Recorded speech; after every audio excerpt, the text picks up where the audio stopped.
Levantei da primeira fila da igreja, peguei o microfone das mãos do padre e disse bem alto, para que todos os 200 convidados escutassem: eu me oponho a este casamento.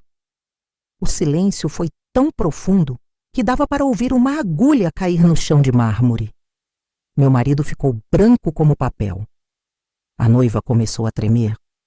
Meu filho me olhava sem entender nada. Eu me oponho porque ontem à noite, enquanto todos nós nos preparávamos para esta celebração sagrada, meu marido de 42 anos de casamento estava na cama com essa mulher que está aí de branco, fingindo ser pura. A igreja inteira explodiu em murmúrios. Câmeras começaram a piscar. Jornalistas que eu mesma havia convidado correram para pegar os melhores ângulos. E então eu fiz algo que ninguém esperava. Tirei da minha bolsa as fotos que eu mesma havia tirado na noite anterior e mostrei para toda a congregação. O barulho foi ensurdecedor. Gritos, choro, cadeiras sendo arrastadas. Meu filho arrancou o terno e saiu correndo do altar. A noiva desmaiou ali mesmo, sujando o vestido de 15 mil reais que eu mesma havia pagado. Mas eu ainda não tinha terminado. Não mesmo. Segue minha história até o final e comenta de onde você está me ouvindo. Adoro conhecer cada pessoa que acompanha o canal. E não se esquece de se inscrever para mais histórias como essa.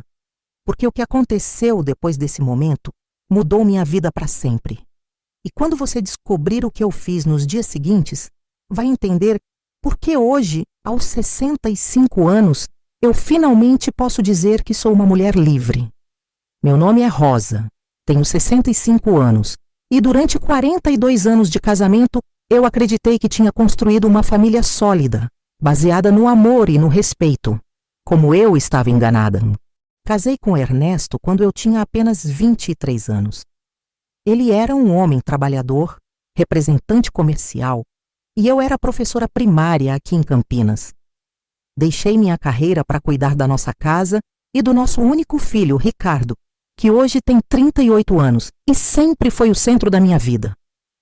Durante todos esses anos, fui a esposa exemplar que a sociedade esperava que eu fosse. Acordava às 5 da manhã para preparar o café e o almoço do Ernesto. Passava suas camisas com capricho, mantinha a casa impecável, economizava cada centavo para que não faltasse nada em casa. Quando Ricardo nasceu, me dediquei completamente à maternidade. Virei noites em claro quando ele ficava doente, ajudei com todos os deveres de casa, paguei cursos de inglês, natação, futebol. Ernesto sempre foi um homem distante, dessas pessoas que não demonstram muito carinho, mas eu interpretei isso como jeito de homem sério, responsável. Homem não é de ficar fazendo carinho, minha mãe sempre dizia. Então eu aceitei. Aceitei os silêncios, os finais de semana que ele passava trabalhando, as viagens que duravam mais que o necessário. Ricardo cresceu e se formou em engenharia civil. Meu orgulho, minha realização. Aos 35 anos, ele conheceu Lucia numa festa de formatura. Ela tinha 28 anos, era psicóloga, bonita, educada, de família bem estruturada. Quando Ricardo me apresentou ela, eu pensei: finalmente meu filho encontrou uma mulher à altura dele. Lucia era carinhosa comigo, sempre me chamava de sogra querida, trazia presentes, elogiava minha comida. Nas reuniões de família, ela ficava do meu lado ajudando na cozinha, perguntando receitas, dizendo que queria aprender a ser uma esposa tão dedicada quanto eu era. Dona Rosa, a senhora é minha inspiração. Ela sempre dizia com aquele sorriso que hoje eu sei que era falso. O relacionamento deles durou 3 anos. Quando Ricardo pediu ela em casamento, eu chorei de alegria. Finalmente ia ter uma filha. Finalmente ia poder ver meu filho feliz e realizado. Ajudei em todos os preparativos do casamento. Escolhi as flores, provei o cardápio, opinei sobre a decoração. Gastei minhas economias de anos para ajudar a pagar a festa. Ernesto parecia feliz também. Dizia que Lúcia era uma nora perfeita, que Ricardo tinha feito uma boa escolha. Às vezes eu os via conversando no quintal, rindo juntos, e eu pensava como era bom ver meu marido se dando bem com a futura nora. Como eu era ingênua, como eu era cega. Durante os preparativos do casamento, Lúcia começou a vir mais em casa. Dizia que queria ajudar, que queria se sentir parte da família. Eu ficava feliz com tanta dedicação. Algumas vezes ela chegava quando Ricardo ainda estava no trabalho e ficava conversando comigo e com Ernesto. É bom conhecer melhor os sogros, ela dizia.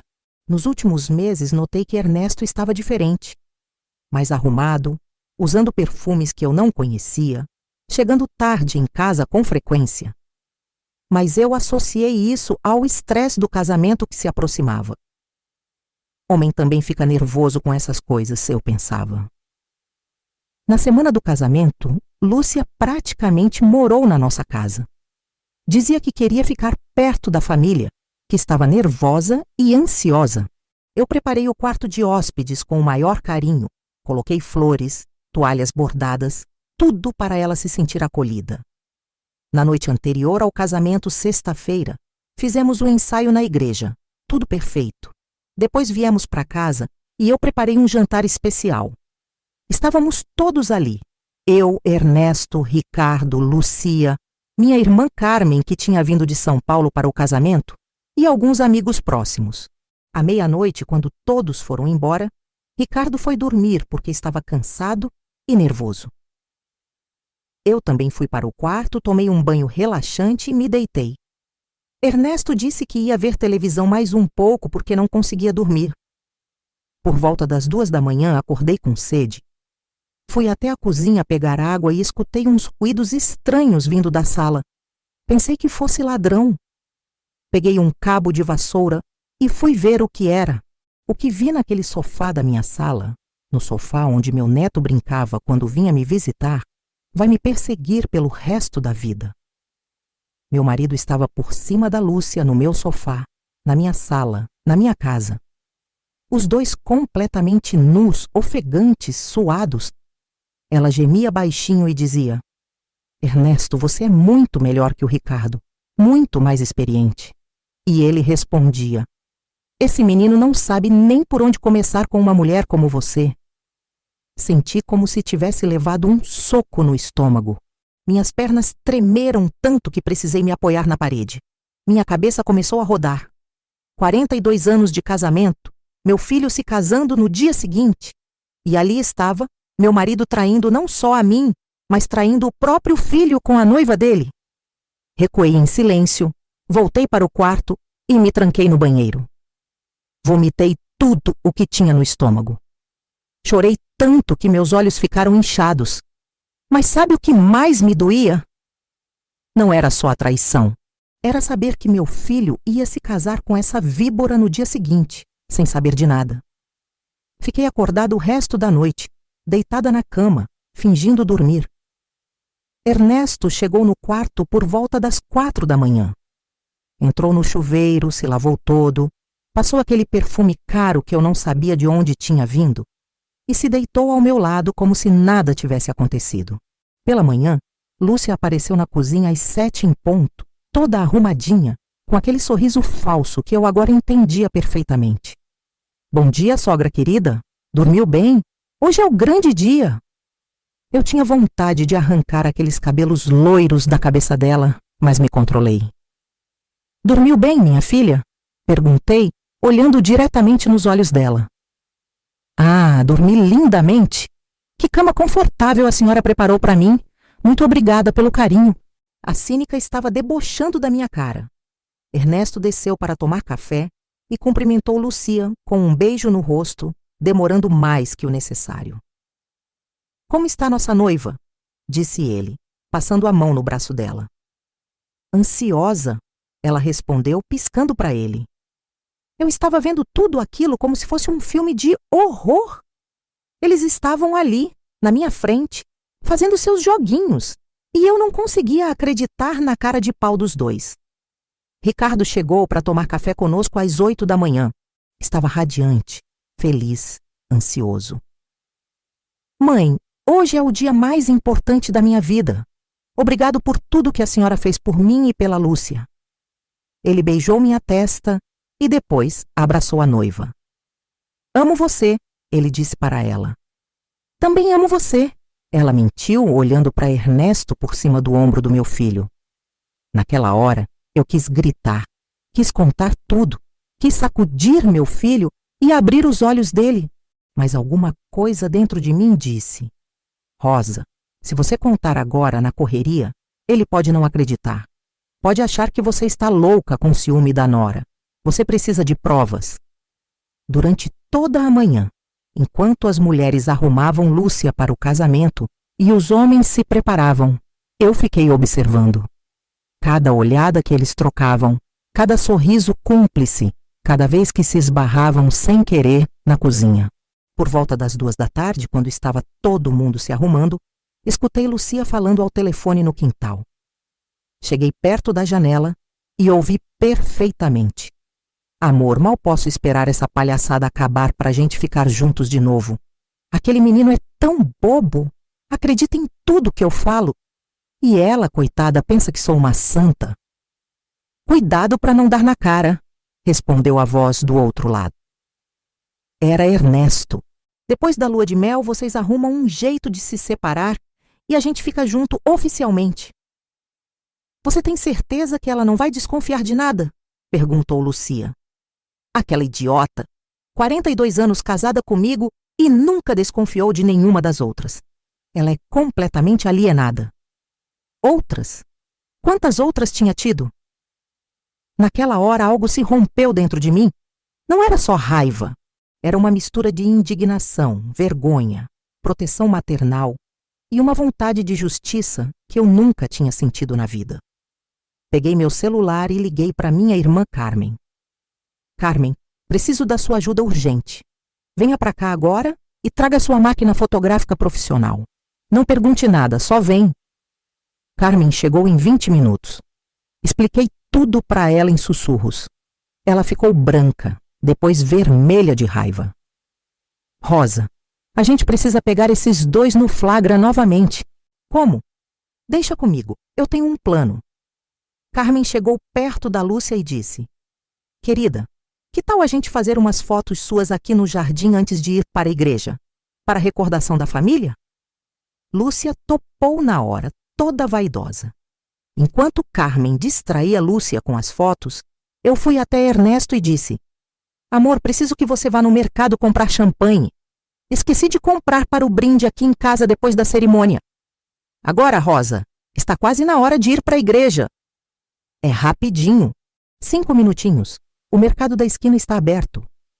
Ernesto saiu resmungando. Assim que ele dobrou a esquina, Carmen mandou Lúcia entrar para retocar a maquiagem. Vou esperar seu sogro voltar para fazermos fotos dos dois juntos, disse Carmen. Quando Ernesto voltou do mercado, Carmen estava escondida atrás da árvore do quintal com a câmera. Lúcia desceu e foi direto para ele. Conseguiu se livrar dela? Perguntou Lúcia. Por pouco tempo. Onde está todo mundo? Seu filho foi buscar o padrinho. Sua mulher está no banho. Temos 10 minutos. E ali mesmo, no meu quintal, encostados na parede da minha casa, os dois começaram a se beijar e se agarrar novamente. Carmen fotografou tudo. Cada beijo, cada carícia, cada momento daquela traição nojenta.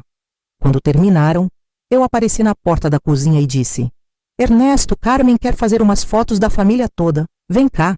Ele arrumou a roupa e veio todo composto como se fosse o sogro mais respeitável do mundo. Lúcia voltou para dentro de casa para terminar de se arrumar, toda satisfeita consigo mesma. Às 4 da tarde, estávamos todos a caminho da igreja. No carro, Ernesto segurava minha mão e dizia: Rosa, obrigado por ter cuidado tão bem dos preparativos.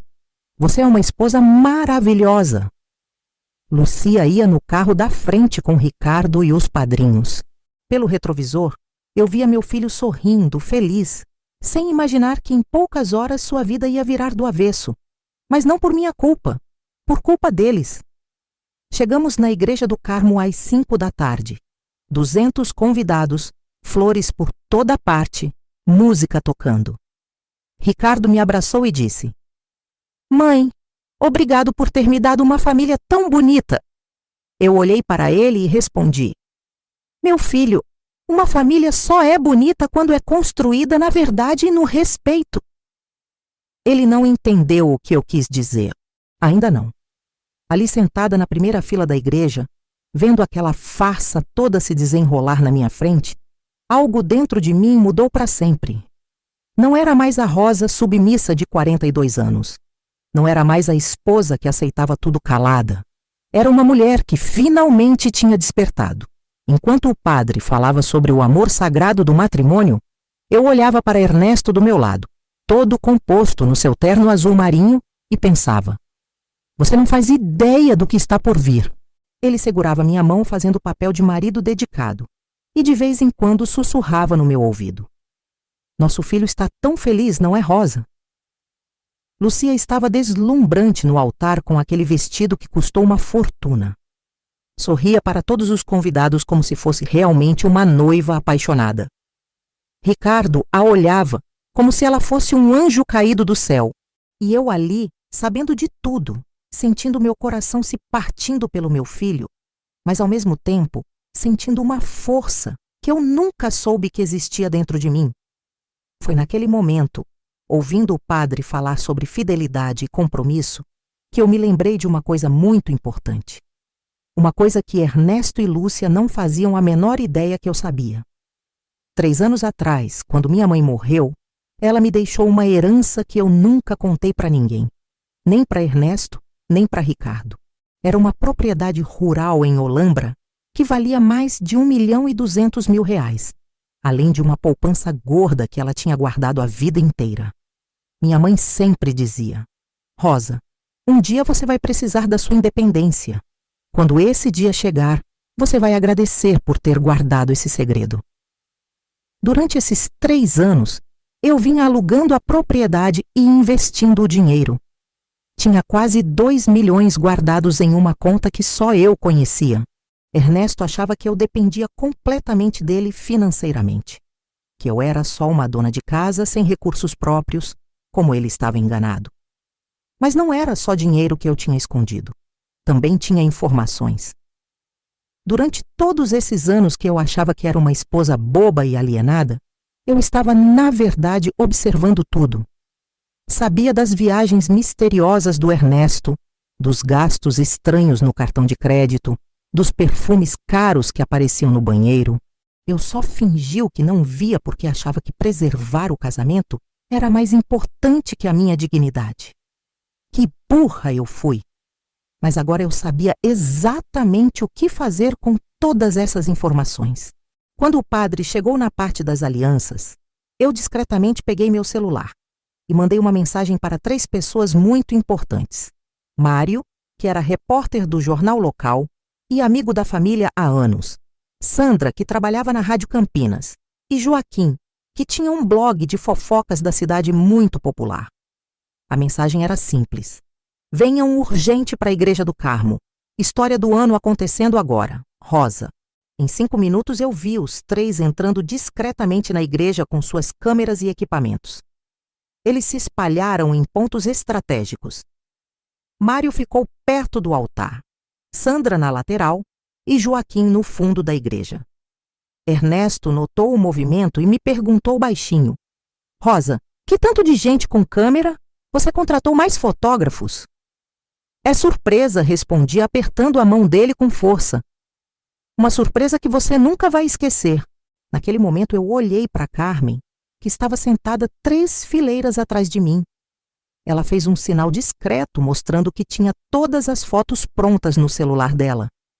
Fotos que em poucos minutos iriam estar nas telas de toda a cidade. O padre continuou com a cerimônia. Ricardo estava emocionado.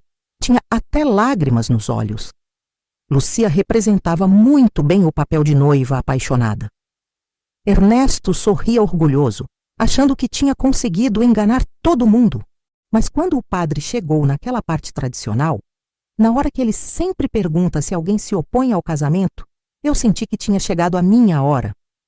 A hora de finalmente mostrar quem era a Rosa de verdade. Durante 42 anos, eu calei a boca. Aceitei tudo. Engoli todos os desrespeitos. Fingi que não via as traições.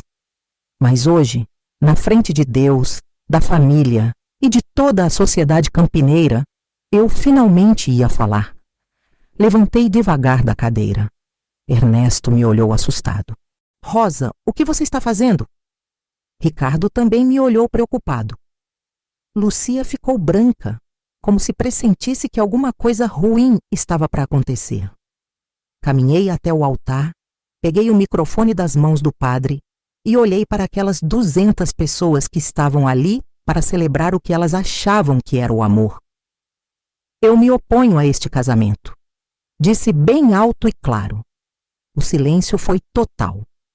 200 pessoas seguraram a respiração ao mesmo tempo. As câmeras começaram a piscar. Os repórteres se posicionaram melhor. Ernesto tentou levantar para me parar, mas eu fiz um gesto firme com a mão. Senta aí, Ernesto. Agora quem vai falar sou eu. 42 anos depois, finalmente chegou a minha vez de falar. E foi exatamente naquele momento que eu deixei de ser vítima e me tornei protagonista da minha própria história. Mas deixa-me voltar um pouco e contar para vocês como eu cheguei naquele momento tão preparada. Porque o que aconteceu na igreja não foi um ato de desespero. Foi o resultado de um planejamento silencioso e calculado que eu executei nas últimas 24 horas. Na madrugada de sábado, depois que peguei os dois no flagra, eu não consegui mais dormir. Fiquei ali deitada, fingindo estar dormindo, enquanto minha cabeça trabalhava a 1000 por hora. Ernesto roncava do meu lado tranquilo, como se não tivesse feito nada demais. E eu ali, planejando cada movimento do que iria acontecer. Às 5 da manhã levantei, fiz café bem forte e sentei na mesa da cozinha com um caderno e uma caneta. Escrevi tudo o que eu sabia, tudo o que eu tinha visto, todos os sinais que eu havia ignorado durante anos. Fiz uma linha do tempo completa dos acontecimentos. Anotei nomes, datas, lugares. Quando Ernesto desceu para tomar café às 7, eu estava lá, sorrindo, servindo pão com manteiga para ele como sempre fiz durante 42 anos. Bom dia, amor. Dormiu bem? Perguntei, olhando diretamente nos olhos dele. Dormi ótimo, mentiu ele, beijando minha testa. E você? Também dormi muito bem. Sonhei com coisas interessantes. Ele não fazia ideia do quanto aquilo era verdade. Enquanto ele tomava banho, liguei para minha irmã Carmen e pedi para ela vir urgente. Quando ela chegou, mostrei as fotos que ela havia tirado na véspera. Carmen, eu preciso que você me ajude com mais uma coisa. O que você quer fazer, Rosa? Eu vou acabar com essa farsa hoje mesmo na frente de todo mundo, mas preciso de mais provas, provas que ninguém possa contestar. Carmen entendeu na hora. Deixa comigo. Enquanto todos estavam se arrumando para o casamento, Carmen e eu colocamos nosso plano em ação. Ela instalou um aplicativo gravador no meu celular e me ensinou como usar. Rosa, toda vez que eles conversarem perto de você, aperte esse botão aqui, vai gravar tudo. E funcionou perfeitamente. Quando Lúcia chegou para tomar café, eu deixei meu celular gravando na mesa da cozinha. Capturei toda a conversa dela com Ernesto sobre como eu era boba e ingênua. Quando eles se beijaram no quintal, eu gravei os sussurros, as declarações, os planos que eles faziam para depois do casamento.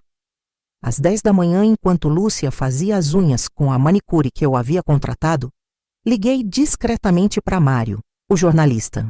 Mário, preciso conversar com você sobre uma história que vai mexer com a cidade inteira. Do que se trata, Dona Rosa? Não posso falar por telefone, mas eu garanto que vai ser a história do ano. Você pode ir na Igreja do Carmo hoje às 5 da tarde? Sente numa posição que dê para fotografar bem o altar. Mário conhecia nossa família há anos. Sabia que eu não era de inventar coisas. Pode deixar comigo, Dona Rosa. Vou estar lá. Fiz a mesma ligação para Sandra da rádio e para Joaquim do blog. Todos concordaram em ir. À tarde, quando estávamos nos preparando para ir para a igreja, eu peguei todas as provas que havia coletado e coloquei numa pasta organizada. Fotos, gravações, anotações, tudo documentado, tudo com data e hora certinha. Mas o mais importante, peguei os documentos da minha herança secreta e coloquei na bolsa também, porque eu sabia que depois daquele dia, minha vida ia mudar completamente e eu queria estar preparada para a minha nova vida. No carro, a caminho da igreja, Ernesto estava eufórico. Rosa, estou tão feliz com esse casamento. Ricardo escolheu uma mulher maravilhosa. Lucia vai ser uma excelente nora para você. Com certeza vai ser inesquecível, respondi, apertando a pasta com as provas no meu colo. Quando chegamos na igreja, eu cumprimentei todos os convidados com a maior naturalidade do mundo. Abracei as comadres, beijei os parentes, sorri para as amigas. Todo mundo comentava como eu estava bonita, como estava radiante. Dona Rosa, a senhora está brilhando hoje, disse Dona Célia, minha vizinha. É que hoje é um dia muito especial, respondi. Um dia que vai marcar a vida da nossa família para sempre. Sentei na primeira fila, ao lado de Ernesto, e fiquei observando tudo. Cada convidado que entrava, cada detalhe da decoração, cada movimento dos noivos. Ricardo estava nervoso, mas feliz. Lucia estava deslumbrante, representando perfeitamente o papel de noiva apaixonada. Durante toda a cerimônia, eu mantive a postura de esposa dedicada e mãe orgulhosa. Sorri quando tinha que sorrir, segurei a emoção quando tinha que segurar, respondi amém nas horas certas. Mas por dentro meu coração estava disparado. Não de nervosismo, de expectativa, de ansiedade para finalmente mostrar a verdade para todo mundo. Quando o padre começou a falar sobre fidelidade no casamento, eu olhei para Ernesto. Ele segurava minha mão e sorria, achando que estava representando bem o papel de marido exemplar. O casamento é baseado na confiança mútua, dizia o padre. Na honestidade entre os cônjuges, no respeito sagrado que um deve ter pelo outro. Ernesto apertou minha mão e sussurrou. 42 anos juntos, Rosa. Fomos um exemplo para nosso filho. Eu apertei a mão dele de volta e sussurrei. Fomos mesmo, Ernesto. Um exemplo que ele nunca vai esquecer. Ele sorriu, achando que eu estava sendo carinhosa. Não sabia que eu estava sendo irônica. Lucia olhava para os convidados com aquele sorriso falso que eu agora conhecia muito bem. De vez em quando, ela trocava um olhar rápido com Ernesto. Eles achavam que estavam sendo discretos. Achavam que ninguém estava prestando atenção. Mas eu estava. Eu estava prestando atenção em cada detalhe, em cada gesto, em cada segundo daquela farsa. Quando o padre chegou na parte dos votos, Ricardo pegou as mãos de Lúcia e disse: Eu prometo ser fiel a você todos os dias da minha vida. Prometo respeitar você e honrar nossa família. Naquela hora eu pensei, meu filho, você está prometendo fidelidade para uma mulher que ontem à noite estava na cama com seu pai. A raiva subiu tanto que eu precisei respirar fundo para me controlar. Lucia respondeu com a maior cara de pau. Eu também prometo fidelidade eterna. Prometo construir uma família baseada no amor e na verdade. Verdade. Essa palavra ecoou na minha cabeça como um trovão.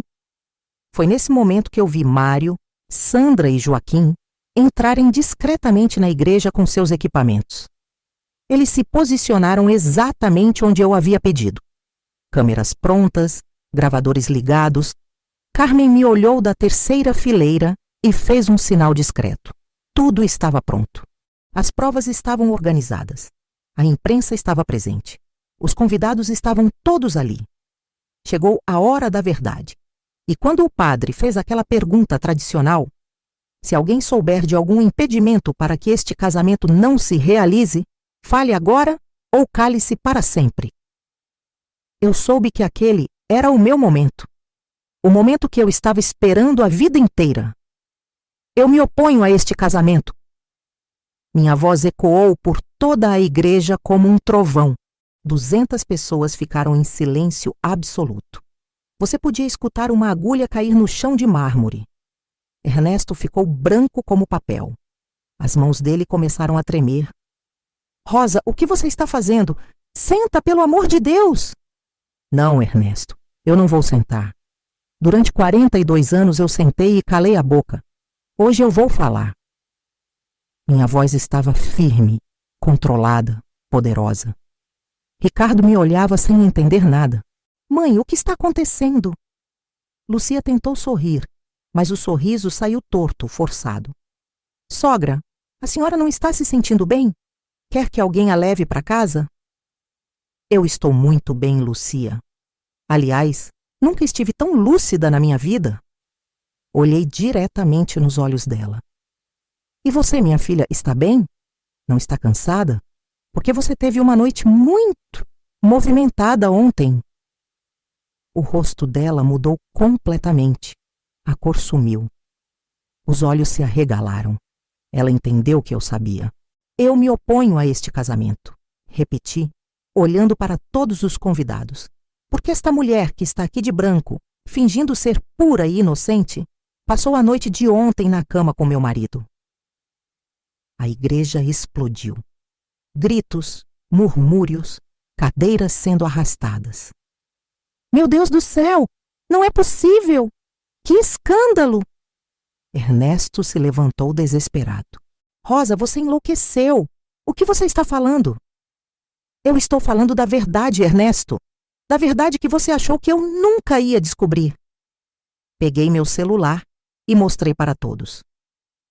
Tenho aqui gravações de vocês dois conversando sobre como eu era burra e alienada. Vocês achavam que tinham conseguido me enganar. Apertei o play e a voz da Lúcia ecoou pela igreja inteira. Aquele menino é tão bobo, acredita em tudo que eu falo, e ela, coitada, pensa que sou uma santa. E depois a voz do Ernesto. Aquela idiota? 42 anos casada comigo e nunca desconfiou de nenhuma das outras. O barulho na igreja foi ensurdecedor. As pessoas gritavam, se levantavam, apontavam para os dois. Ricardo ficou paralisado, olhando para mim, depois para o pai, depois para a noiva. Outras! Gritou uma voz no meio da confusão. Quantas outras? Lucia tentou negar. Isso não é verdade. Ela está mentindo. Ela forjou essas gravações. Forjou? Perguntei com um sorriso que eu nunca pensei que fosse capaz de dar. Então explica essas fotos aqui. Carmen se levantou da terceira fileira com a câmera profissional na mão. Essas fotos foram tiradas ontem à tarde, no quintal da casa da Rosa, enquanto o Ricardo foi buscar o padrinho. Ela conectou a câmera no telão que estava sendo usado para transmitir a cerimônia. As fotos apareceram para toda a igreja ver. Ernesto e Lucia se beijando, se agarrando, as mãos dele por toda parte no corpo dela. Não! Gritou Ricardo, finalmente entendendo o que estava acontecendo. Não pode ser verdade. Lucia começou a chorar, mas não eram lágrimas de arrependimento. Eram lágrimas de desespero de quem foi descoberta. Ricardo, meu amor, eu posso explicar. Explicar o quê? Gritou meu filho, arrancando o paletó do terno. Explicar que você dormiu com meu pai na véspera do nosso casamento? Explicar que vocês estavam planejando me trair durante toda a nossa lua de mel? Ernesto tentou se aproximar de mim. Rosa, vamos conversar em casa. Isso aqui é um escândalo desnecessário. Desnecessário, repeti, e minha voz saiu mais alta do que eu imaginava que fosse capaz. Desnecessário é o que você fez com essa família. Desnecessário foram 42 anos perdidos da minha vida. As câmeras dos jornalistas piscavam sem parar. Mário estava no melhor ângulo, fotografando cada momento. Sandra gravava tudo para a rádio. Joaquim filmava para o blog dele. Mas eu ainda não terminei, gritei, fazendo todo mundo ficar quieto novamente, porque vocês dois não fazem ideia de quem vocês estavam tentando enganar. Peguei os documentos da herança da minha bolsa e mostrei para todos. Ernesto, durante 42 anos você me tratou como se eu fosse uma coitada dependente de você. Como se eu não tivesse valor nenhum. Mas eu tenho propriedades que valem mais de R$1 milhão e quase 2 milhões na poupança. A cara dele foi a melhor parte de tudo. Ele ficou com a boca aberta sem conseguir falar nada. E Lucia, minha querida futura ex-nora, Você achou que ia conseguir o quê com esse casamento? Pensou que ia entrar numa família rica? Pensou que depois ia conseguir ficar com meu marido e com os bens da família? Lucia estava tremendo tanto que mal conseguia ficar em pé. Eu... Você nada, gritei. Porque agora todo mundo sabe quem vocês são realmente. Todo mundo vê a cara de vocês dois. Ricardo se aproximou de mim, com lágrimas nos olhos. Mãe, como a senhora descobriu? Meu filho, uma mãe sabe quando precisa proteger o filho. Ontem à noite eu os peguei no sofá da nossa sala. No sofá onde você brincava quando era criança. Ricardo virou para o pai com uma raiva que eu nunca tinha visto. Como o senhor pôde fazer isso? Como pôde trair minha mãe e me trair também? Ernesto tentou justificar. Ricardo, as coisas não são bem assim. Não são bem assim? Explodiu meu filho. O senhor dormiu com minha noiva, na véspera do meu casamento, na casa da minha mãe. Nesse momento, Lúcia tentou sair correndo da igreja, mas as madrinhas a seguraram. O vestido de 15 mil reais que eu tinha ajudado a pagar estava todo sujo e amarrotado. Solta eu, solta! Ela gritava, mas parecia uma louca. Ninguém vai sair daqui até eu terminar de falar! Gritei com uma autoridade que eu não sabia que existia dentro de mim. Me virei para os 200 convidados que estavam ali assistindo aquele espetáculo. Vocês todos conhecem nossa família há anos. Vocês acham que eu inventaria uma coisa dessas? Vocês acham que eu montaria esse escândalo se não fosse verdade? Não, Dona Rosa! Gritou Dona Célia, minha vizinha. A gente conhece a senhora. A senhora é uma mulher honesta. Então vocês são testemunhas do que aconteceu aqui hoje. São testemunhas de que eu tentei proteger meu filho de uma farsa. O padre, que até então tinha ficado paralisado, tentou acalmar a situação. Vamos todos nos tranquilizar e... Não, padre, não vamos nos tranquilizar, interrompi. Durante 42 anos eu me tranquilizei. Me calei, abaixei a cabeça, aceitei humilhação. Mas acabou. Hoje a verdade veio à tona. Ernesto fez uma última tentativa desesperada. Rosa, vamos para casa resolver isso em família. Família? Ri, mas foi um riso amargo. Que família, Ernesto? A família que você destruiu? A família que vocês estavam planejando humilhar ainda mais? Peguei meu celular novamente e toquei outra gravação.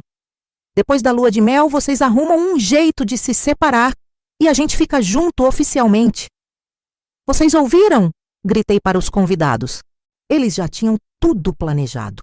Iam usar meu filho, destruir a vida dele para depois ficarem juntos. Ricardo arrancou a aliança do dedo e jogou no chão da igreja. Nunca mais quero ver a cara de vocês dois na minha vida! Lucia tentou correr atrás dele. Ricardo, me escuta, por favor! Não! Ele gritou, empurrando ela para longe.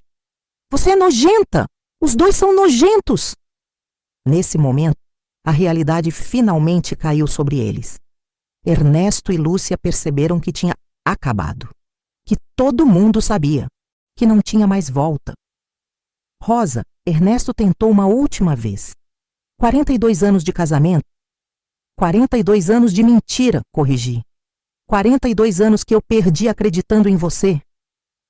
Olhei para ele com todo o desprezo que eu sentia. Mas sabe qual é a diferença entre eu e vocês? Eu tenho dignidade. E a partir de hoje, eu também tenho liberdade. Peguei minha bolsa, me virei para todos os convidados e disse: obrigada por terem testemunhado a verdade. Agora vocês sabem que tipo de gente são essas duas pessoas. E saí da igreja de cabeça erguida, deixando para trás 42 anos de submissão e começando a primeira página da minha nova vida. Nos dias que se seguiram àquele sábado inesquecível, Campinas inteira falava do que havia acontecido na Igreja do Carmo.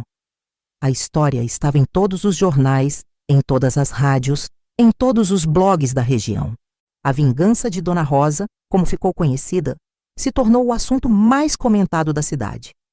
Ernesto tentou voltar para casa no domingo, mas eu já tinha trocado todas as fechaduras. Quando ele chegou com a mala, encontrou apenas uma carta que eu havia deixado com o porteiro. Nela eu escrevia: Ernesto, 42 anos foram tempo suficiente para você me humilhar. A partir de hoje, você vai descobrir o que é viver sozinho com as suas escolhas. Ele bateu na porta, gritou, implorou, prometeu que ia mudar. Mas eu estava decidida. Liguei para meu advogado, o Dr. Roberto, e na segunda-feira de manhã demos entrada no pedido de divórcio litigioso. Com todas as provas que eu tinha, fotos, gravações, testemunhas, o processo foi mais rápido do que eu imaginava. Lucia desapareceu da cidade. Soube depois que ela voltou para a casa dos pais no interior de São Paulo. O escândalo foi tão grande que ela perdeu o emprego no consultório de psicologia onde trabalhava. Nenhum outro lugar quis contratá-la depois que a história se espalhou. Mas sabe quem mais me surpreendeu nessa história toda? Meu filho Ricardo. No domingo à noite, ele apareceu na minha casa com os olhos vermelhos de tanto chorar. Mãe, me perdoa. Perdoar o quê, meu filho? Por não ter visto quem minha mãe realmente era. Por ter deixado a senhora carregar esse fardo sozinha durante todos esses anos, eu deveria ter percebido que o pai não tratava a senhora direito. Sentei ao lado dele no sofá e segurei as mãos dele. Ricardo, você não tinha culpa de nada. Você era apenas um filho que amava os pais e queria acreditar que tinha uma família feliz. Mas a senhora me salvou, mãe. Me salvou de cometer o maior erro da minha vida.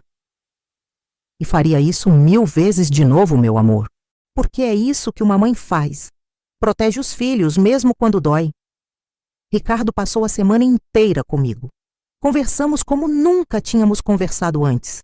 Ele me conheceu de verdade pela primeira vez.